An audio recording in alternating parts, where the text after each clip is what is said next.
Alors, bonjour, bonsoir. Aujourd'hui, nous sommes dimanche 3 avril 2022. Je suis avec Alfredo. On est c'est la réunion du club de conversation en français. Le thème d'aujourd'hui, c'est la criminologie à la française. Et en fait, on était en train de se dire avec Alfredo que la semaine dernière, en France, nous avons changé d'heure. Et en fait, aujourd'hui, au Mexique, ils ont aussi changé d'heure. Donc, c'est le problème que nous avons quand il y a des changements d'heure. Euh, il y a des problèmes d'heures de connexion. Alors, on va quand même commencer avec Alfredo et puis on verra qui arrive à se connecter par la suite. Et sinon, bah, on envoie les vidéos comme d'habitude sur les adresses mail. Alors, voilà ce que je te propose, Alfredo. Je vais te montrer la présentation que j'ai faite sur le sujet. Comme ça, si tu as des questions, bah, tu peux me les poser ou tu peux noter ce que tu as envie de partager, de commenter. On va regarder ensemble. Je vais partager mon écran. Alors, je vais d'abord préparer comme ça.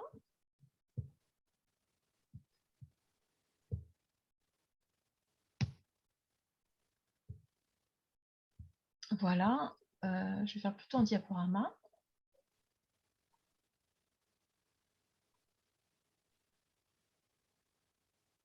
Parfait. Bon, ça, peut-être que les petites photos, je vais les mettre là pour le moment. OK. Donc, ça, c'est notre présentation pour aujourd'hui. Alors, ça, c'est justement une fiche signalétique. C'est la fiche de Henri Léon Schaeffer. Et cette fiche, elle a été établie le 2 novembre 1902. Donc ça, en fait, ça date, les éléments dont je vais parler aujourd'hui, ça date de fin du 19e, pardon, début du 20e siècle. Et j'ai choisi, bon, la criminologie à la française, il y avait beaucoup de thèmes à aborder. Moi, j'ai choisi vraiment le thème du bertillonnage. Je vais en parler dans un instant avec son créateur qui s'appelle Alphonse Bertillon. Ah, bonjour Karina. Bah, ça tombe bien parce que tu arrives juste au début justement de la présentation. Donc, je continue. Bonjour. Ça va? Alors, on y va.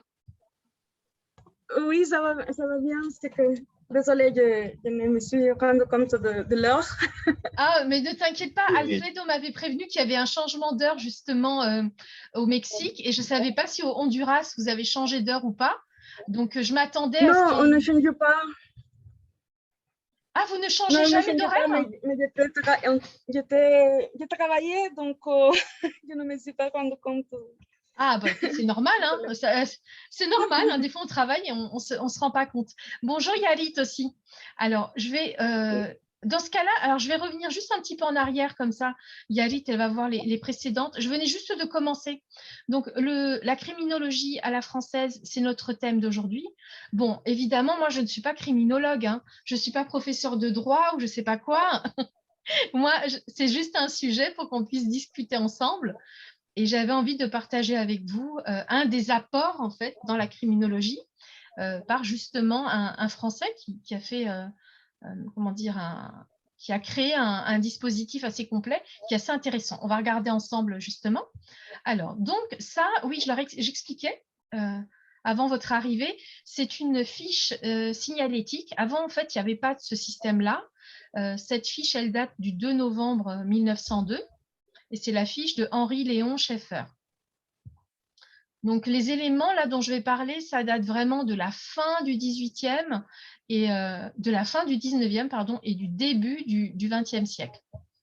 Alors là, voilà. Alors, je vais peut-être baisser un peu les photos le temps que je fasse la présentation.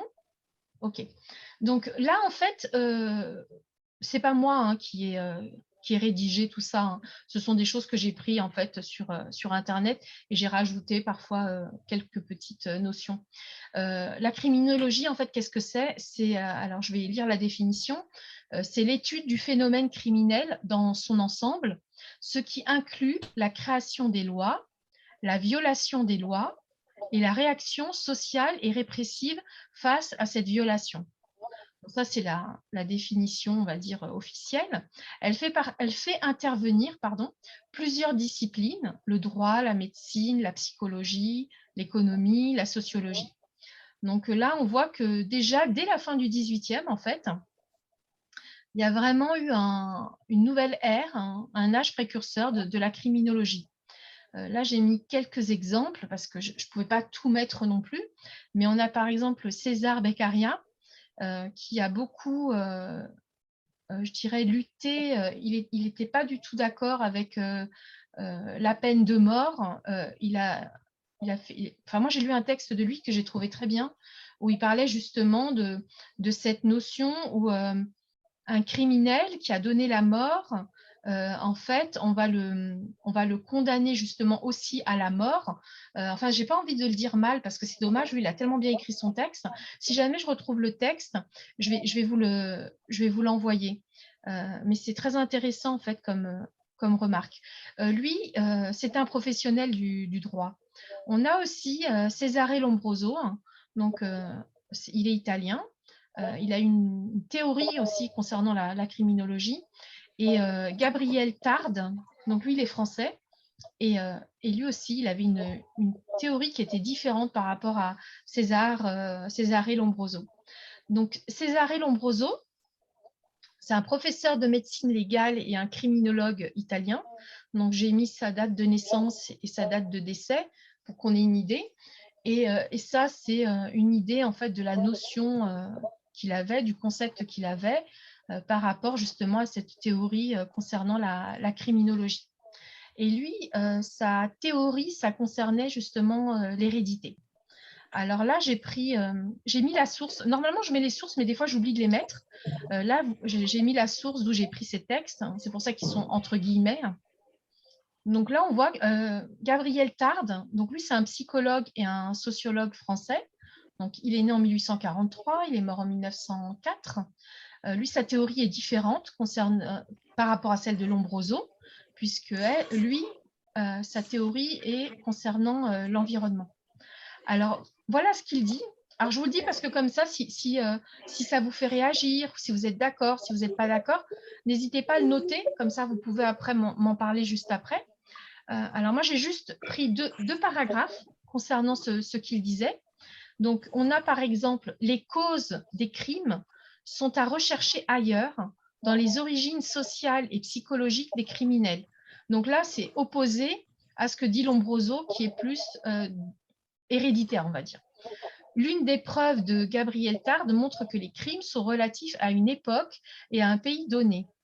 Par contre, de nombreuses causes sociales et psychologiques expliquent la naissance du criminel.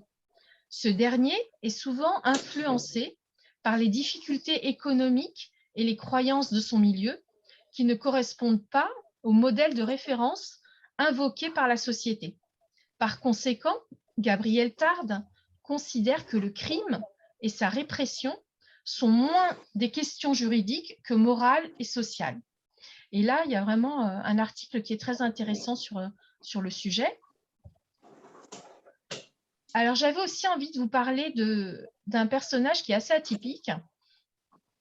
Vous connaissez peut-être Vidocq parce qu'il y a plusieurs films qui sont sortis de ce sujet.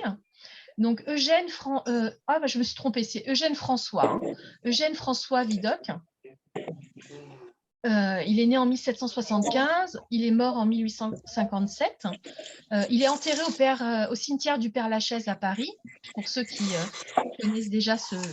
Alors, attendez, je vais fermer par contre vos micros. Voilà, parce que sinon, en fait, on entend. Après, je vous laisserai remettre vos micros. Parce que sinon, j'entends un bruit de fond. Bonjour à tous, hein. J'ai vu que vous étiez tous connectés. Donc, je reviens sur la présentation. Oui, donc c'est Eugène François, hein, Vidocq. J'ai fait une faute de frappe.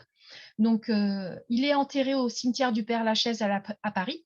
Si vous avez l'occasion d'y aller, il y a énormément de gens illustres, de personnes illustres qui sont enterrées là-bas. Et c'est un très beau cimetière. Donc, lui, il a j'allais dire une carrière. Il a une carrière assez étonnante, assez imprévue. En fait, il a commencé très, très jeune comme délinquant. Et les premières personnes qu'il a volées, c'est sa famille. il a volé à plusieurs reprises sa famille. Son père en pouvait plus. Il l'a mis en maison de correction et dans plein d'établissements parce qu'il ne supportait plus. Donc, il a commis des délits et des crimes assez rapidement, assez jeune.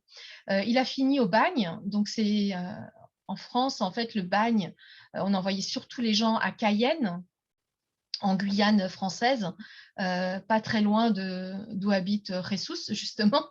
Ressus, si jamais tu as l'occasion d'aller en Guyane, bah, là-bas, il y a un bagne. Enfin, maintenant, on n'envoie plus des gens là-bas, mais ça a été une prison pendant très, très longtemps là-bas à Cayenne. Ensuite, donc, il a été aussi indicateur pour la police. C'était quelqu'un qui était très intelligent hein, quand même. Hein. C'était le roi de l'évasion. Il a réussi à s'enfuir je ne sais pas combien de fois des prisons où il était. Il savait très très bien se déguiser. C'était quelqu'un de vraiment très très doué. Donc, à un moment donné, je sais pas, il a décidé en fait de changer de vie. Aussi parce qu'il avait rencontré quelqu'un qui essayait de le mener sur le droit chemin. Et il est devenu indicateur pour la police. Donc, il leur donnait des renseignements.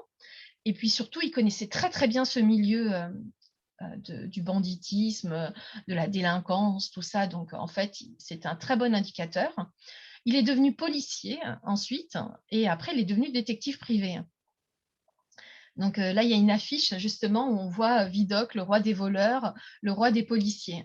Il y a eu des séries télé, il y a eu des films qui sont sortis sur lui. Donc si vous avez l'occasion, n'hésitez pas à regarder parce que c'est un personnage assez incroyable, avec une vie très rocambolesque, hein, avec beaucoup d'aventures.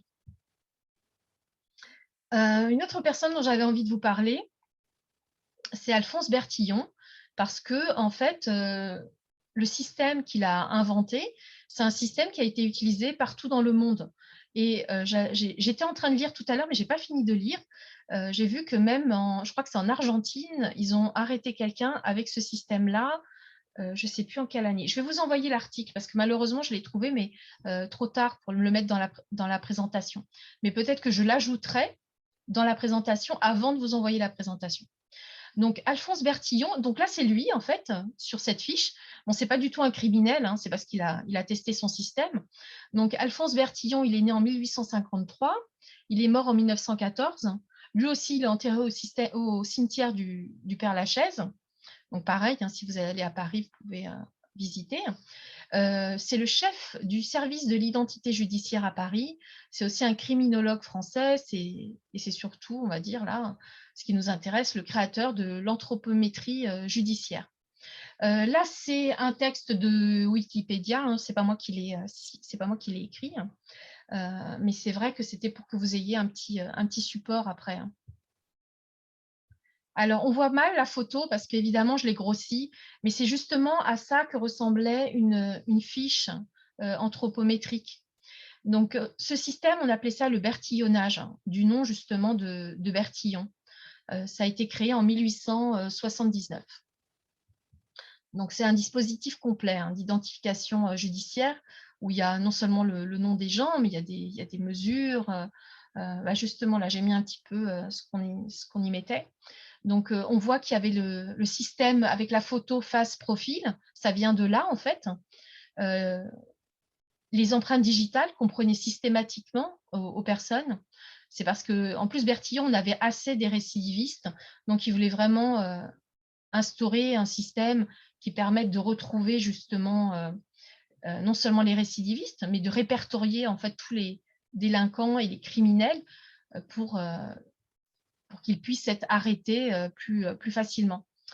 Donc, on a la photo face profil, les empreintes digitales, les mesures, des mesures très, très précises d'ailleurs. On relève les marques, les cicatrices, les taches, les tatouages.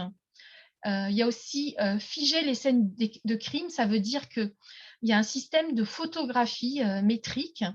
On relève les traces, on relève les empreintes, que ce soit les empreintes digitales ou les empreintes de pas. On dactylographie les dossiers, donc on voit que là, il y a de la méthodologie, il y a de la rigueur, il y a de l'organisation. Ça devient vraiment quelque chose de beaucoup plus professionnel, de beaucoup plus travaillé. Hein. Et bien sûr, on forme aussi les enquêteurs à ces nouveaux systèmes et à toute non seulement, j'allais dire, au système, mais je dirais à la manière de travailler, c'est-à-dire pas seulement aux outils techniques, mais aussi à cette nouvelle manière de travailler. Et on voit que c'est vraiment, moi je trouve davantage un travail en équipe en fait. Et c'est très très bien organisé, hein, parce que Bertillon avait défini combien de temps on met pour faire la photo, combien de temps on met pour ça. Enfin, c'était assez incroyable. Donc, ce système permet le fichage des délinquants, des criminels, mais aussi des indésirables. Oui, c'est ça que j'ai rajouté. Parce qu'en fait, c'est pas uniquement pour ficher les délinquants et les criminels, c'est aussi pour ficher les nomades. À cette époque-là, on ne savait pas trop ce qu'ils faisaient, où ils étaient, etc., qui ils étaient. Donc, ils ont décidé de les ficher et de leur fournir un carnet d'identification, un carnet anthropométrique. Et la carte d'identité, hein, qui est née de ce système, elle a été créée en 1921. Et ce système-là, c'est vraiment les précurseurs de la police technique et scientifique. Et j'ai rajouté aussi qu'en fait, le bertillonnage, il a inspiré des auteurs comme Sir Conan Doyle, par exemple pour le personnage de Sherlock Holmes. Il y a certains épisodes, dans certaines aventures de Sherlock Holmes, où on le voit qu'il parle justement des empreintes, etc. C'est un personnage qui s'intéresse beaucoup à la nouveauté, à tous les nouveaux systèmes en fait qui permettent d'arrêter des criminels. Et dans quelques histoires, justement, il parle de ça. Il parle de ce système d'empreintes et du système de Bertillon. Là, ce sont des exemples de fiches. Donc, on voit qu'il y a l'âge de la personne, en quelle année elle est née, la couleur des cheveux. Qu'est-ce qui a marqué là? La couleur des yeux. Il y a des mesures, sa taille, la mesure de l'oreille aussi, par exemple. Et puis, bien sûr, les empreintes digitales ici, là, en bas, et la photo face profil, et la date à laquelle la fiche a été dressée. Celle-ci, elle a été dressée le 27 mars 1914. Là, on a encore une autre fiche. Celle-là, je l'ai mise parce qu'on voyait un petit peu mieux. Donc, c'est la fiche de Jean-Jacques Liabeuf. Donc, lui, il est né le 11 janvier 1886 à Saint-Étienne.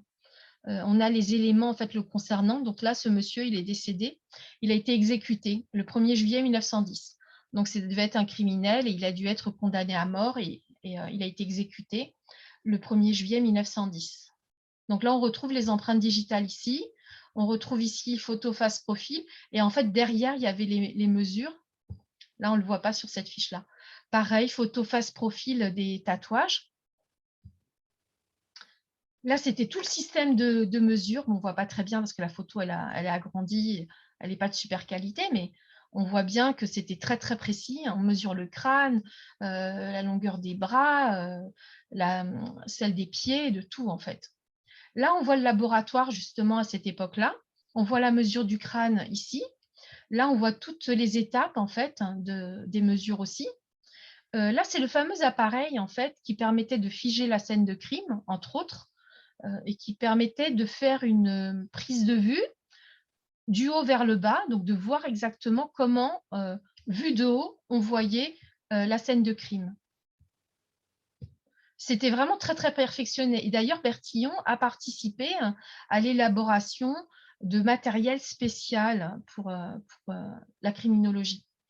Ça, ce sont des articles que j'ai trouvés vraiment très intéressants.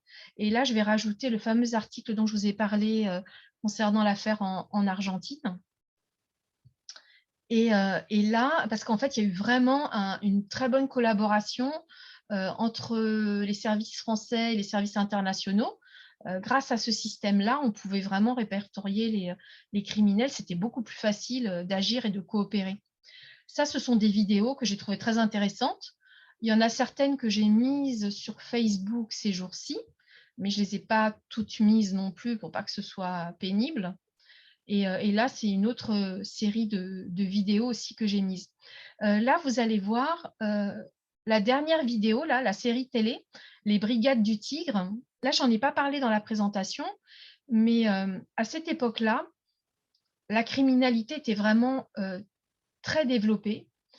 Et Et sous Clémenceau, en fait, sous Georges Clémenceau, ce qui s'est passé, c'est que les criminels avaient des moyens supérieurs à la police.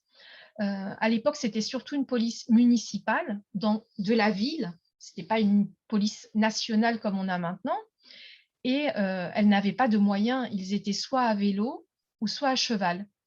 Et les criminels, à l'époque, par contre, ils avaient des voitures. Les premières voitures qui sont sorties. Et à partir d'un certain moment, c'était tellement exagéré, en fait. Les gens n'avaient plus confiance en la police parce qu'ils disaient qu'ils ne peuvent rien faire contre les criminels parce que les criminels sont mieux équipés. Donc, il y a eu toute une série de décrets qui a été promulguée. Je pense que dans cet article-là, je ne sais plus dans lequel, dans une des vidéos ou dans un des articles, on en parle. Il y a Clémenceau qui a décidé de créer les brigades mobiles. Et justement, cette série télé qui est sortie dans les années 70-80 parle des fameuses brigades du Tigre. Le Tigre, c'est le surnom de Georges Clémenceau. Mais ça, en fait, ça s'appelait les brigades mobiles. Et donc, cette série télé montre très bien justement comment ça se passait à cette époque-là. Pourquoi justement ils en sont venus à changer la police criminelle à ce moment-là et comment ça s'est développé. Et d'ailleurs, je ne l'ai pas noté, c'est dommage dans ma présentation, je l'avais noté sur un papier. En fait, ils ont eu un taux d'arrestation assez important, vraiment impressionnant. C'est-à-dire que, mais ça, attendez, je vais fermer mon partage. Voilà. Salut tout le monde. Alors oui, j'ai pas parlé dans la présentation, mais je vais peut-être le rajouter. Cette nouvelle brigade mobile en fait qui a été créée, que après nous on a appelé les brigades du Tigre. J'adore leur logo en plus. Enfin le logo là par contre il est moderne. Il faut savoir qu'entre 1908 et 1918, ils ont eu quand même des résultats incroyables. Hein. En 10 ans, il y a eu 8000 arrestations pour crime. 8000 arrestations pour crime, pour l'époque, c'est considérable. Et 50 000 arrestations pour délit. Donc, c'est vraiment, ça a fait ses preuves, ça fonctionne très, très bien. Donc, ils avaient des moyens, ils avaient des voitures. Ils ont eu un entraînement sportif pendant 3 fois par semaine. Ils faisaient de la boxe française, qu'on appelle de la savate. Donc, un entraînement sportif 3 fois par semaine, des véhicules, le système de formation des enquêteurs avec le bertillonnage.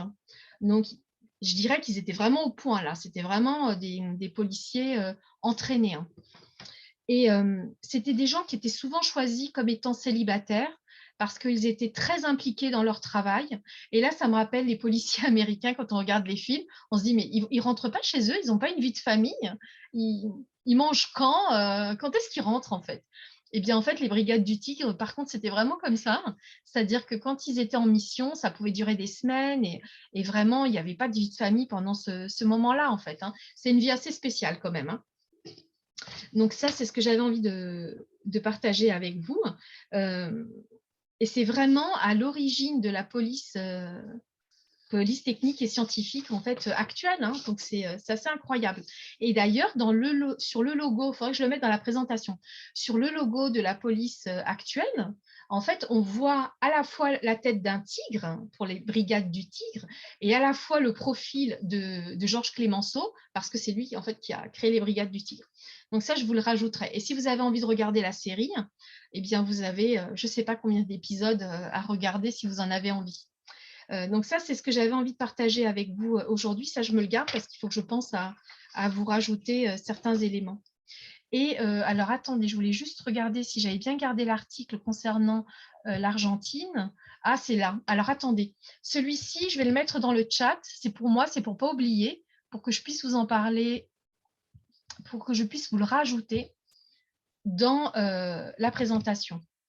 Voilà. Apparemment, l'affaire s'appelle Francisca Rojas. Je ne sais plus en quelle année c'était. Ah, attendez, je crois que j'ai fait une erreur là. Hop. Je suis revenue sur ma présentation. Voilà, donc ça, c'est ce que j'avais envie de partager avec vous. Ce sont des éléments, en fait, concernant la criminologie française. Alors, évidemment, ce n'est pas actuel, parce que sinon, alors là, On peut commencer un cours universitaire sur le sujet, mais c'était quelques éléments pour vous aider à démarrer, si vous n'aviez pas d'idée, pour commencer à démarrer justement la conversation. Alors, je vous écoute. Maintenant, c'est à votre tour. Est-ce que vous avez des questions? Est-ce que ça vous parle? Est-ce que vous avez déjà vu ça dans un film? Dites-moi tout.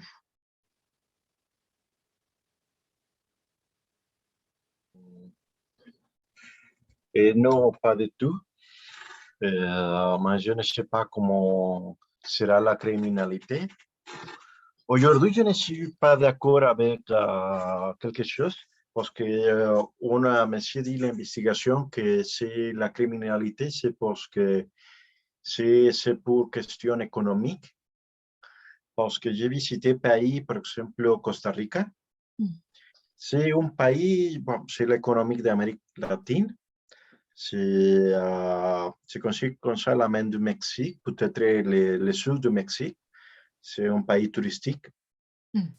Et la taille de criminalité, c'est réellement très bas. Oui, moi aussi, j'ai été au Costa Rica aussi. J'ai beaucoup aimé d'ailleurs. Et effectivement, moi, j'ai trouvé que c'était très tranquille en fait comme pays. Et c'est comme au Mexique 10 en avant. La criminalité, c'est très bas, non? Peut-être quelqu'un boulard et c'est tout, non? Mais ici, la criminalité a changé parce que c'est une question peut-être c'est géographique. Parce que Mexique, c'est le pays où voyagent toutes les drogues, non? C'est de la manière de la drogue illégale. Et là aussi, la géographie change. Par exemple, au Yucatán, c'est une part du Mexique où il n'y a pas de trafic de drogue parce que ce n'est pas de trafic, non? Oui. C'est autre péninsule. Et pour ces raisons, c'est vraiment très tranquille, non? C'est Oaxaca, ce n'est pas une question de... Et bien sûr, Acapulco et Veracruz, c'est le désastre parce que son port commercial, non? Peut-être si la question géographique, peut-être sera bien, non? Faire une investigation, oui. faire une investigation ici au Mexique sera réellement très dangereux. Non, c'est vrai que c'est intéressant de savoir exactement en fait ce qui motive. Je pense que c'est un sujet intéressant en fait. Et la culture, par exemple, j'ai parlé avec vous, avec d'une fille, des garces et des filles qui a kidnappé quelqu'un pour l'argent. Et ça, son garçon, pas classe moyenne, peut-être classe moyenne haute mexicaine. Ce n'est pas une question de l'argent, non? Parce qu'elle a besoin de la nourriture. Non, non. Et si c'est très honnête, parce qu'Acapulco, peut-être c'est petit, non? Parce que c'est la fille, c'est ma cousin la connaît. Oui. La connaît. C'est une fille très normale, tranquille, classe moyenne mexicaine. Ce n'est pas pour question de la nourriture, non? Si elle a kidnappé un homme. Il y a un ami qui a participé. Il a coupé les doigts. C'est horrible. Et le monsieur, je ne sais pas si finit la carrière de médecin. C'est étudiant ou finit la carrière de médecin. Parce que quand je regardais, digo, c'est un professionnel qui fait ça, non? Et bien sûr, quand l'autre jour, faire l'investigation, c'est un garçon médecin. D'accord. Eux aussi, il y a un cas ici à Acapulco, aussi très sonné, d'une école, d'une université de technologie d'Acapulco.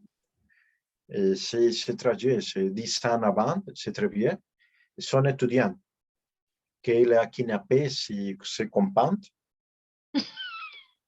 Et bon, mais il C'est pas a, possible.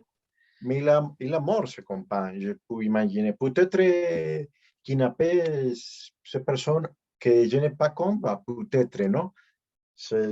Mais un ami que je compte, Mais, il a... mais pourquoi? En fait, mais je comprends pas. Attends.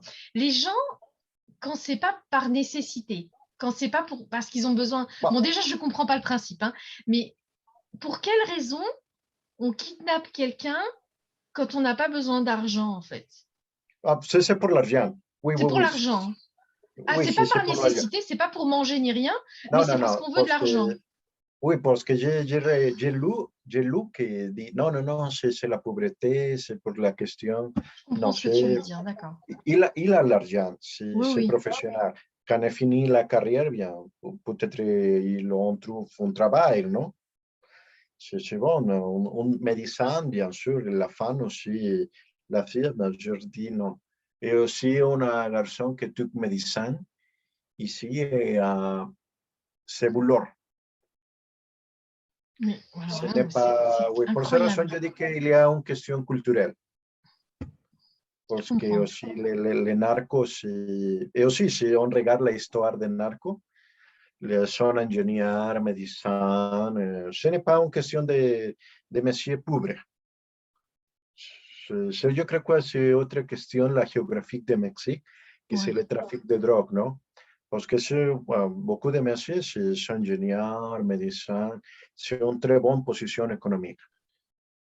On Avant de... devrait prendre ça comme sujet un jour. Hein. J'espère qu'on n'aura pas de problème. Hein. Un jour, Non, on fera je un crois que sujet sur les narcotrafiquants. non, je crois que sera dangereux parler de ça. Non? Bon, c'est faire une investigation très... Ah, c'est Si on parle l'investigation qui est dangereuse. C'est ça qui est oui, oui, dangereux. oui. Si on parle comme ça, je crois que pas de problème. Mais Ouais. si on fait une investigation, oui, parce que sont personnes avec argent. Ce n'est pas une question de pauvreté. Ouais. Non, j'ai pas envie que vous ayez des problèmes. Hein. Moi, j'habite en France, Eh, ça va, mais je veux pas que vous soyez en danger. Qu'il a kidnappé quelqu'un, o son porque problème de la nourriture, je suis pauvre, non. Il le fait parce qu'il veut une vie de luxury, Une ville de luxe, avec plus de de luxe. luxe, Une vie de luxueuse, luxe, d'accord. de luxe. Pour cette raison, il a l'argent, cette personne, mais il a besoin de luxe. Pour cette Incroyable. raison, por cette raison, j'ai visité la Costa Rica et j'ai adoré parce que c'est Mexique comme 10 ans avant, non? C'est la tranquillité, c'est la pauvreté aussi. Bon, ce n'est pas une pauvreté très grande. J'ai regardé, c'est Acapulco, non? Limón, non? Ouais. Ouais, Limón, tu nous avais dit qu'il y a 10 ans, c'était mieux chez toi, que depuis cette dizaine d'années, c'était compliqué maintenant. oui, oui, je crois que c'est la... Aussi, si on écoute la musique mexicaine, les corridos, il parle beaucoup de narco, non? Et Ah oui? peut-être il n'y a pas d'influence, mais si j'écoute beaucoup de ces... Oh, je vais être narco parce que je vais beaucoup d'argent, parce que j'ai un camion Cherokee, j'ai besoin de beaucoup de très bon alcool, beaucoup de fans, etc.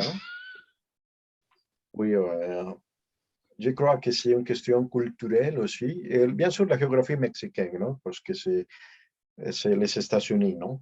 Oui, très bien.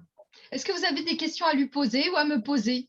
Ou est-ce que vous souhaitez apporter quelque chose de plus? J'étais en train de noter vos noms pour vous envoyer après la vidéo, le chat, etc.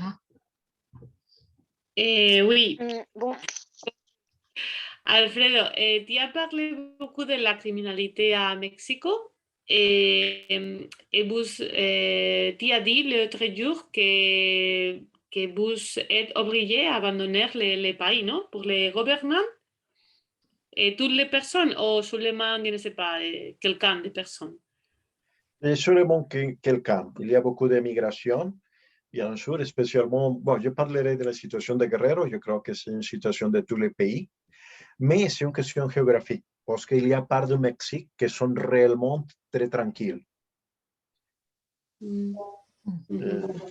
C'est très pacifique, mais il y a d'autres régions que, ici, Guerrero, c'est réellement dangereux, non?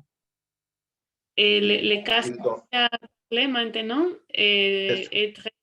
pardon, les cas que tu as parlé maintenant de la fille sont connus, je veux dire, souvent, les cas de criminalité, comme ça, comme les cas que tu as parlé. Je ne sais pas, parce que la criminalité au Mexique, je crois que c'est les 80, seulement le 1, 2 ou 3% sont reportés, peut-être ici au Mexique. Je ne sais pas. Ah, tu veux Parce que, dire qu'on ne connaît pas tous les cas? C'est-à-dire, il y a oui, des cas qu'on connaît, mais il y a plein de choses que personne n'en parle, on n'est pas au courant. oui, bien sûr. Ce cas de la fille, c'est parce que le monsieur était dans les voitures et a fait un parcours pour escaper. Ah, il a essayé de Parce s'échapper, qu'il d'accord, de s'enfuir. était dans les voitures, bien sûr, avec la fille et les gars, parce que sont gars, peut-être 23 ans, la fille et les gars. Il était dans les voitures et le monsieur a regardé la police, l'armée mexicaine. Il a fait un parcours pour escaper. D'accord, Ce n'est pas une investigation, non. Et d'accord. aussi, les autres cas, c'est récent, récemment, peut-être une semaine, 2 semaines, peut-être. Et l'autre cas a passé 10 ans avant.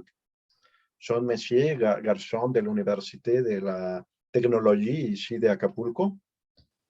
Et je crois que c'est pire parce qu'il a kidnappé ses amis pour l'argent. Oh mon Dieu, mais tu as peur d'avoir des amis là-bas, hein? Tu dis, mon Dieu, j'ai des Oui, amis, oui, je ne sais oui. pas ce qui va se passer. Oui, tout le monde me dit ça. Non. Si tu sors, si quelqu'un te dit fais l'invitation, parce que peut-être c'est kidnappé, non? Pour l'argent. Et pour le travailleur de la construction, oui, parce Moi, qu'on il ne faut pas ne qu'on me sait pas. kidnappe, hein, parce que moi, j'ai pas d'argent, hein. Si on me kidnappe, ma famille Oui. ne va pas donner d'argent. Non, mais ce n'est pas une question de beaucoup d'argent. Peut-être, peut-être 500 $. Tu es kidnappé pour 500 $ en fait, hein. Tu risques ta Peut-être vie 1000 pour 500 $. dollars. Pour 1000 $, oui. Bah, disons, ça vaut Et pas cher la vie humaine, hein. le cas de la fille qui a kidnappé quelqu'un et les autres gardes, c'est parce que c'est la femme, c'est danseur. C'est Dans un ça? peu femme. C'est la femme qui a kidnappé le monsieur, c'est parce que la femme, c'est un danseur. Pour cette Et ça raison, pose un problème? Non, parce que c'est une figure un peu publique. Ah, c'était quelqu'un de connu? Oui, c'est connu. C'est un peu connu, mais c'est une Un peu fille connu, d'accord. qui danse, non? Et elle a apparu dans une série de TV. D'accord, Seulement, pour cette raison, c'est un peu connu. d'accord. Et le cas, c'est très sonné. Mais ce n'est pas une question de l'argent pour la pauvreté, non. Il fait la criminalité pour les deluxe. Pour le, Incroyable. Alors là, vraiment, tu te fais kidnapper pour que l'autre il s'achète un truc, un et iPhone ou des trucs comme ça, quoi. non, mais qui n'appelle le monsieur, c'est un monsieur très riche. C'est un monsieur très riche, mais aussi, bon, ce n'est pas une question, non, je suis pauvre, j'ai besoin de la nourriture, non. C'est pour une vie de luxe. Et aussi au Mexique, le narcotrafic sont personnes réellement avec une bonne position économique et éducative aussi. Sont docteurs, sont ingénieurs, avocats, avec une bonne position économique. Moi, ce que je veux connaître, c'est les endroits où on est tranquille au Mexique. Comme ça, je vais aller que dans les endroits tranquilles. Moi, à l'époque où j'allais au Mexique, c'était un peu plus tranquille, hein, quand même, hein. Oui, 10 ans avant, c'était Ouais, il y le a 10 ans, paradigme. c'était plus tranquille. Et le paradigme, je n'ai pas su que j'étais dans le paradigme. Tu te rendais pas Aujourd'hui, compte à l'époque. non. Oui. Aujourd'hui, je regarde et je dis non. Beaucoup d'histoires. Ouais, Et la criminalité, oui. Pour cette raison, je ne suis pas d'accord avec le monsieur qui dit que c'est une question de la pauvreté, non? oui, Économique. Non, c'est parce qu'il y a quelqu'un qui veut, par exemple, le narcotrafic, c'est personne qui veut une vie de luxe. ouais. Beaucoup C'est pas d'argent, par beaucoup d'argent. nécessité. Je crois que ça dépend parce que probablement pour la activité serait pour vouloir une vie de luxe, mais seulement pour les gens qui sont le patron. Mais pour les autres qui sont impliqués dans la narcoactivité, la plupart sont des gens pauvres. Et c'est ça comme ils s'expandent, ils s'éloignent et s'extendent. Ah oui, oui, oui, bien sûr. Parce que tout le monde est pauvre, sauf la personne, le patron. Et plus que le luxe, je crois que ce serait une question de pouvoir. Aussi, Pas je crois, bien nécessairement sûr. de richesse matérielle, mais de Bien pouvoir. sûr, bien sûr. Non, mais le cas de la... Comme l'autre sorte de criminalité, par exemple,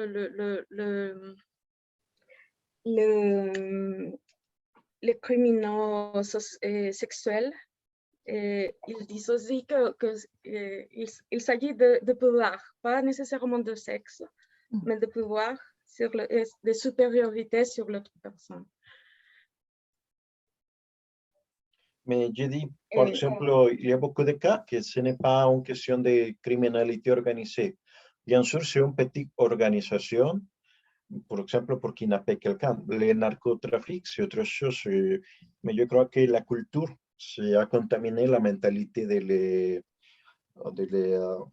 tout le monde mexicain. Par exemple, la musique, con la musique, je dis, oh mon Dieu, j'utilise le transport public, je dis, oh mon Dieu, on peut imaginer la mentalité de la personne qui écoute ces stupidités tout le temps. Non? Pour cette raison, je dis que c'est une question culturelle. Bien sûr, si je écoute autre type de musique, par exemple le rock, les lyrics sont différents, non, les mots. Les paroles, oui. Et si j'écoute les corridos, c'est beaucoup avec la criminalité, non? Por esa razón, yo creo que sí la contaminación de la mentalité. Mais ce n'est pas une affectation pour tous les garçons, bien sûr. Mais dis non, je changerai la pauvreté pas pour aller à l'école parce que c'est stupide, sinon pour faire kidnapper quelqu'un. Par exemple, ici au Mexique, c'est la maña qui fait la... Par exemple, si quelqu'un a un business, lui dit, dis-moi $10 quelques semaines. Et sont personnes pauvres qui le fait pour l'extorsion, pour les petits commerces. Ah oui, d'accord. Por esa razón, yo creo que, como tú dices, c'est une question de pouvoir, mais ce n'est pas beaucoup d'argent, non? C'est une contamination mentale dans tous les niveaux. Le manque d'opportunités pour la plupart des personnes aussi. Non, mais Parce comme que je dis, Costa Rica, c'est un pays très pauvre. C'est Mexique, non? Je dis, bon, c'est la main économique, touristique, il n'y a pas de oui, mais criminalité. Costa Rica travaille d'une manière différente. Et Costa Rica a presque rien d'analphabétisme, par exemple. Ils ont l'opportunité, ils sont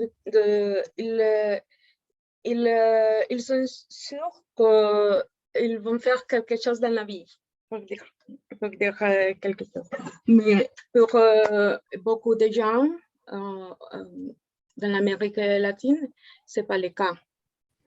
Non, mais ils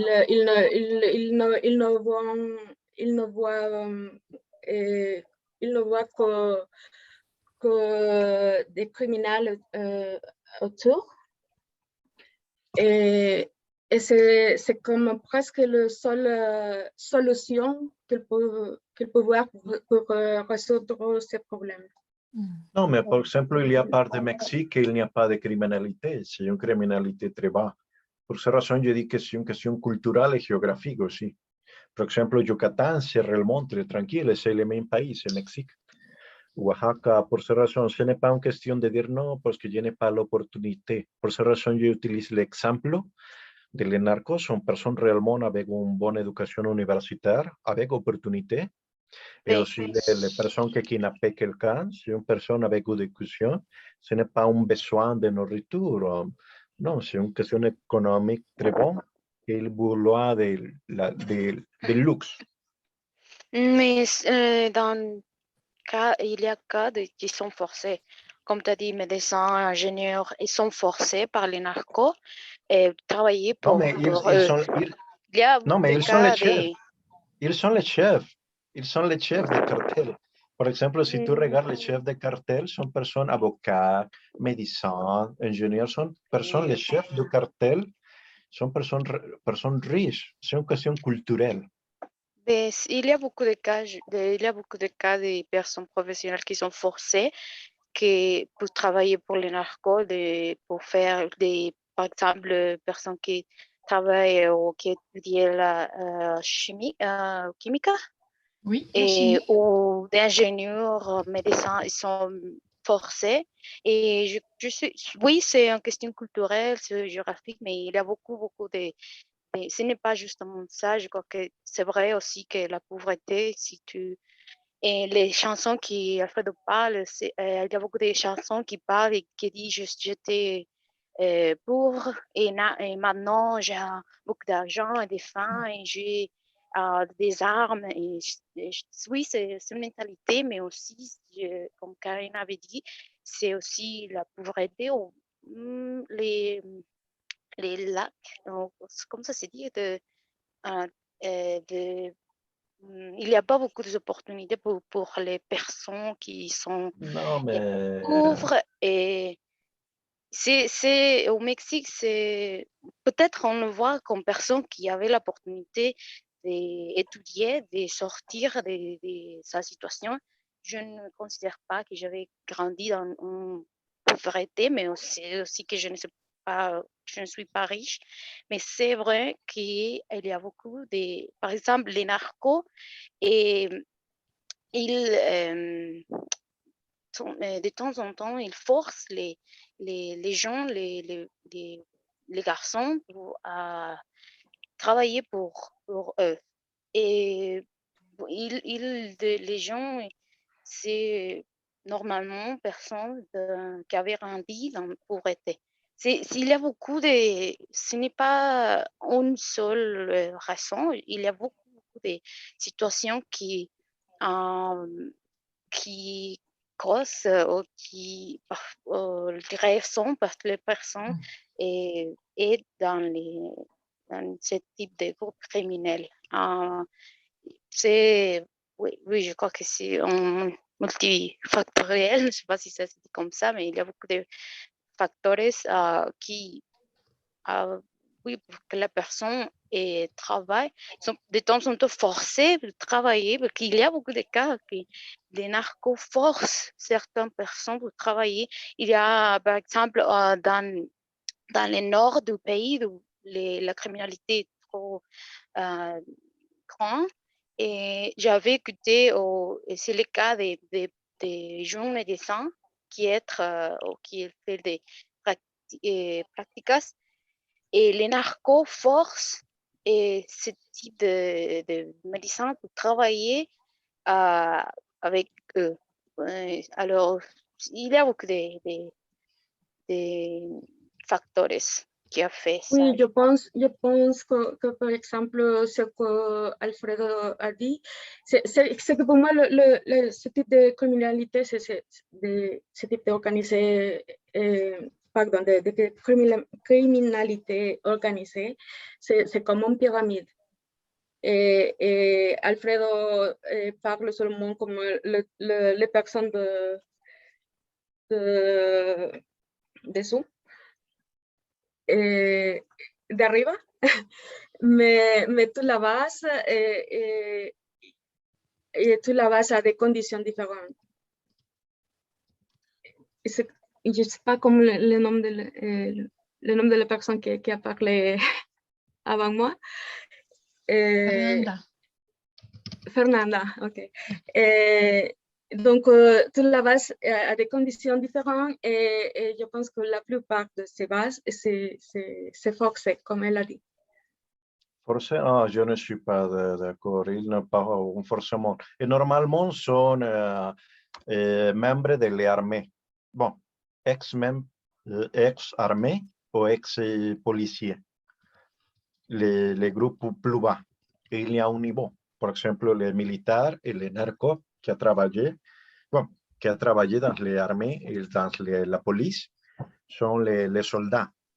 Et bien sûr, c'est une organisation, c'est parce que, bon, bien sûr, j'ai étudié pour les militaires et pour la police, c'est une question. Et bien sûr, il y a... Non, je ne suis pas totalement d'accord. Je crois que c'est une question géographique, bien sûr, parce que Mexique, c'est une région où il y a... C'est les États-Unis pour la drogue. Et bien sûr, pour ces raisons, il y a beaucoup de criminalité. La zone de Yucatán, il n'y a pas de... Il n'y a pas de comme on dit, et c'est le même pays, Mexique. La criminalité, c'est réellement très bas, mais ce n'est pas une question, c'est une Parce question que c'est pas une géographique. zone de passage, parce que c'est pas comme Ouais, les ce n'est zones pas un des passage. frontières. Acapulco, c'est un port, et bien sûr, et touristique, bien sûr, il y a beaucoup de drogue. Aussi, pour cette raison, c'est la contamination. Et comme je dis, les garçons qui n'appellent quelqu'un, c'est garçon avec une profession. Parce que dit, ah, c'est facile qu'il n'appelle quelqu'un, nous pouvons faire beaucoup d'argent. Il y a peut-être plusieurs profils après. Il y a peut-être des profils différents aussi en fonction Profil des de régions criminalité. et de la criminalité aussi. Parce qu'il n'y a pas non plus, c'est vrai que le trafic de drogue. Les chefs de narco, par exemple, les messieurs, bon, il y a un article qui dit les chefs sont médecins, ingénieurs, avec une éducation universitaire.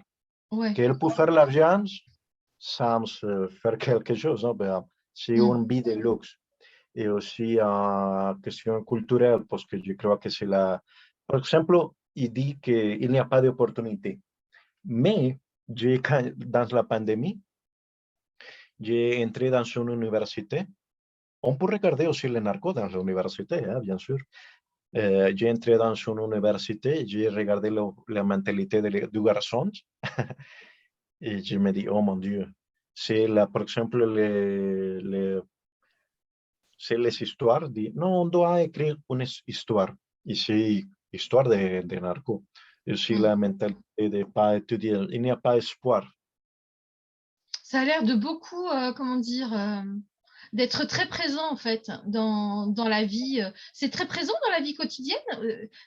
Oui, bien sûr, oui, bien sûr. C'est très présent dans la vie quotidienne. Par exemple, il y a beaucoup de criminalité, bien sûr. Mais je crois que c'est une contamination mentale. Ouais, comme c'est très important, du coup, vous y pensez tout le temps. Enfin, je comprends. Hein, si c'est très présent dans la vie, effectivement, ça influe sur notre quotidien. Je ne suis pas d'accord pour la pauvreté parce que j'ai visité Costa Rica, Chile, Argentina, il y a un peu de criminalité. Mais la criminalité, c'est un peu de boulot. Ce n'est pas une question de narco, de kidnapper quelqu'un, de couper la tête de quelqu'un, non. Ce n'est pas autre type de criminalité. D'accord. Les amis, on a bientôt terminé notre séance. Je ne sais pas si tout le monde a parlé. Jesus, tu veux nous raconter un peu comment c'est au Venezuela? Est-ce que vous avez beaucoup de problèmes de criminalité? Est-ce que c'est plutôt tranquille? C'est comment chez toi? Il y a décapitation. Ah, mon Dieu! Je ne sais pas si j'ai bien pu poser la question. Ici, il y a beaucoup de décapitations ici. Quelle horreur! À 12 mètres de ma maison, 4 messieurs. C'est horrible. Alors, dis-nous si au moins au Venezuela, c'est un peu plus tranquille. Oui.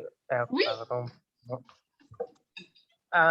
C'est compliqué parce que les personnes dans la prison, ils voulaient la, comment ça s'appelle, domination. Oui, la domination dans la prison. Il s'appelle planes. prince. Les princes sont hommes dangereux et puissants, puissants, et qui gouvernent dans la prison. Mais ils vont tuer autres prisonniers parce que ils vont comment se dit, dominer. Dominer?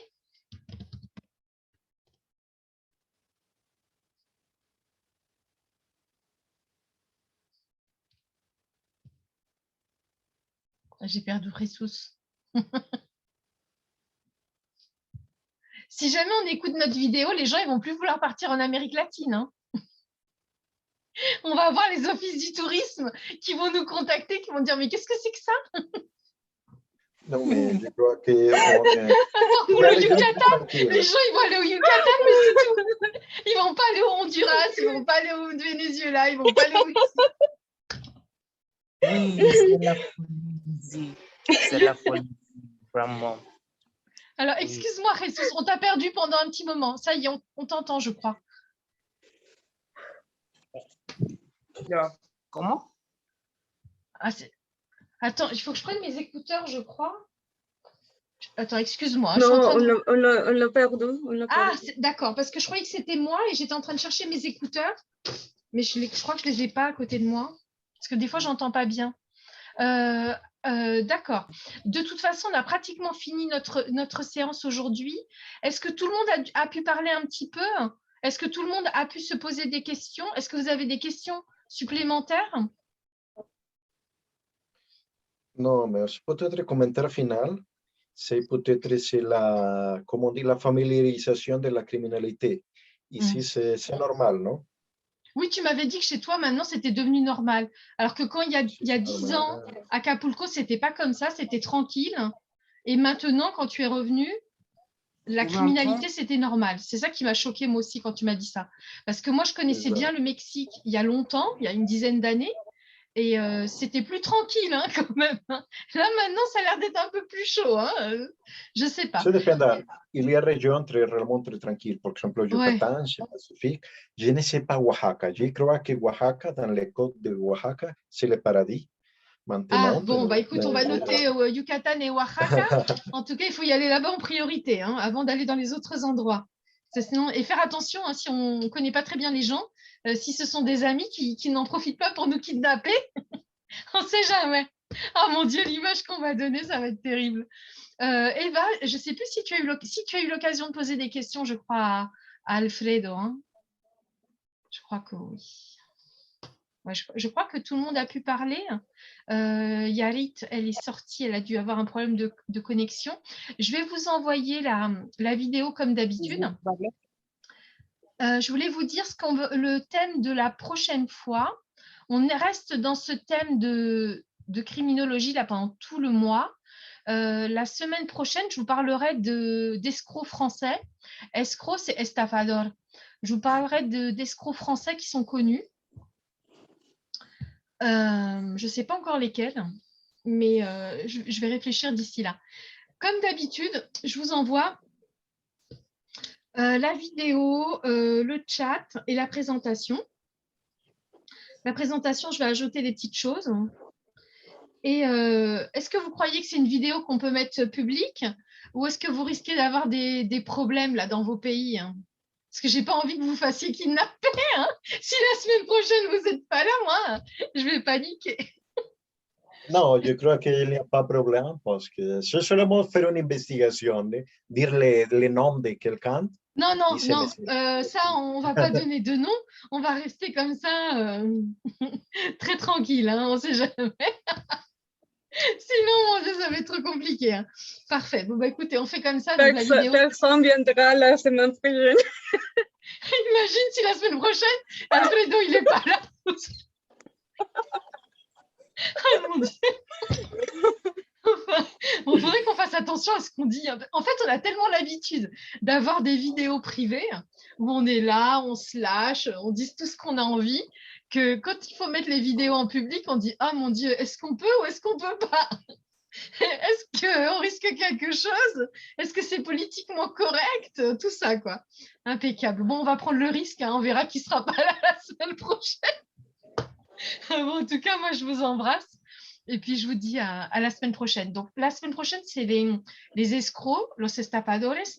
Donc, moi, je vous parlerai d'escrocs français. Mais si vous avez des escrocs très connus dans votre pays où vraiment ils ont fait des choses, où vous dites, mais incroyable quoi, ce qu'ils ont fait, n'hésitez pas à en parler justement lors de la prochaine séance. Voilà, bah écoutez, moi je vous embrasse. Merci beaucoup hein, d'avoir été présent. Et puis, je vous dis à la semaine prochaine. Au Merci revoir. beaucoup, Sophie. À Et vous. Au revoir. Passez une bonne Prochaine. semaine. Fais attention à toi, Alfredo. Hein. À la prochaine. Au revoir.